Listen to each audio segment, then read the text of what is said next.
If there's any prayer that needs to be prayed in the Church of God today, as far as I'm concerned, it is, Lord, teach us to pray.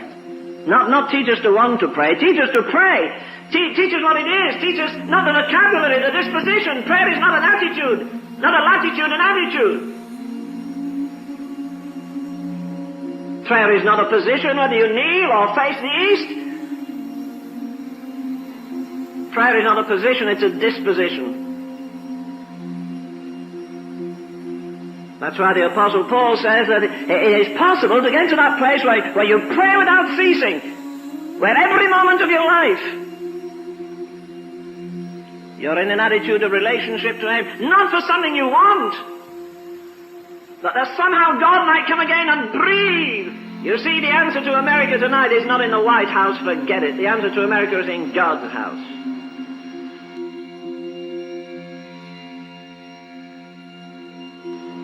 There was another man by the name of Payson. I like to alliterate that and say he was Praying Payson of Portland.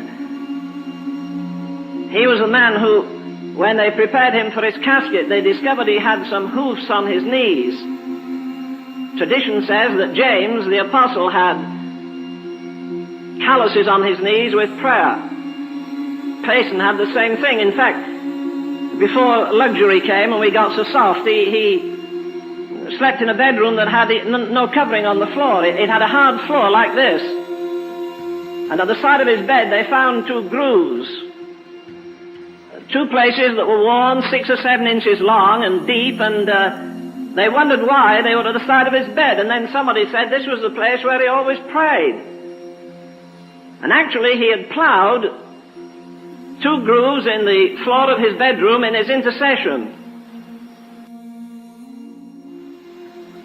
But he learned to do what the hymn writer says in that hymn, work for the night is coming, give every flying minute something to keep in store. He pushed the day around. In case you don't know, there are 24 hours in it. They're divided into 3/8 normally. You work 8, you sleep 8, what do you do with the other 8? On the same basis, you live 60 years, you work 20, you sleep 20, and what do you do with the other 20? One of the hymn writers says, I often say my prayers, but do I ever pray? I've said this often, and it's got me into trouble, but I'm still going to say it anyhow.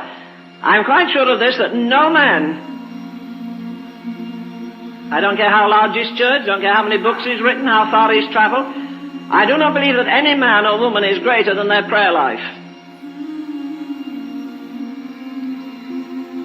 If you learn this lesson while you're young, you younger folk, you know, nobody can impress God. Ever thought about that? The Spirit of God descended on a bunch of people at Herrnhut in Germany.